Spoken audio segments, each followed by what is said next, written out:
હવે વડોદરાની ગૃહિણીઓને મળી શકે છે સસ્તું રાંધણ ગેસ. વૈશ્વિક તણાવના કારણે વિશ્વભરમાં વધતા જતા ઓઇલ પ્રાઇસના કારણે ભારતમાં પણ ગેસ અને પેટ્રોલના ભાવ સતત વધી રહ્યા છે. વડોદરા શહેરમાં વીજીએલ પણ પીએનજી ઉપર વધારે કામ કરી રહી છે. ત્યારે વડોદરા શહેરમાં ગેસનો લોકલ સ્ત્રોત ઉત્પન્ન કરવા વડોદરા મહાનગરપાલિકા અને national institute of urban affair MOU sign કરવામાં આવ્યું છે. શહેરના અલગ અલગ જગ્યાએ એપીએમસી, હોટેલ તથા વિવિધ જગ્યાઓ કે જ્યાંથી સોલિડ વેટ વેસ્ટનું ઉત્પાદન થાય છે ત્યાંથી એ વેસ્ટ ડમ્પિંગ સાઇટ પર નાખવાની જગ્યાએ તેનો ઉપયોગ ગેસ બનાવવા માટે થઈ શકે છે. તે હેતુથી વડોદરા શહેરમાં આધુનિક કમ્પ્રેસ્ડ બાયોગેસ પ્લાન્ટ બનાવવા જઈ રહ્યું છે. જો આ પ્લાન્ટ સફળ થયું તો વડોદરાની ગૃહિણીઓને સસ્તું રાંધણ ગેસ મળી શકે છે. See, we are not ready to talk about the profits right now. We are just analyzing the models right now. The only idea is to convert the waste, especially wet waste, into local source for creating biogas. And as you all know, CBG plants are not that expensive. They are locally made. It's a local technology.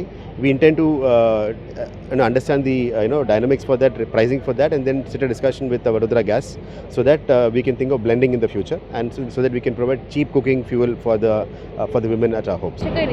અમે national institute of urban affairs under the ministry of housing and urban development Bharat સરકાર સાથે MOU કર્યા છે.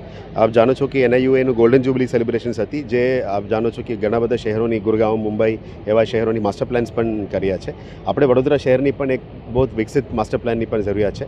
અત્યારે વડા દ્વારા city master plan બનાવી રહ્યા છે અને રિજનલ ઇકોનોમિક માસ્ટર પ્લાન પણ અમે બનાવી રહ્યા છે. આવતા વાઇબ્રન્ટ ગુજરાત પછી આ બધાનું વેગ પણ મળશે. અને આપ જાણો છો કે આવતા રિજનલ વાઇબ્રન્ટ ગુજરાત વડોદરામાં 29-30 તારીખ થવાના છે. એના પછી પણ આપ જાણો છો કે લોકલ સ્ત્રોતને કેવી રીતે વધારી શકાય. અત્યારે આપ જાણો છો કે ગ્લોબલ ઓઇલ ક્રાઇસિસ છે, એને ધ્યાને લેતા વડોદરા ગેસ પણ અત્યારે ગેસ પીએનજી ઉપર અને કામ ઘણું કરી રહ્યા છે.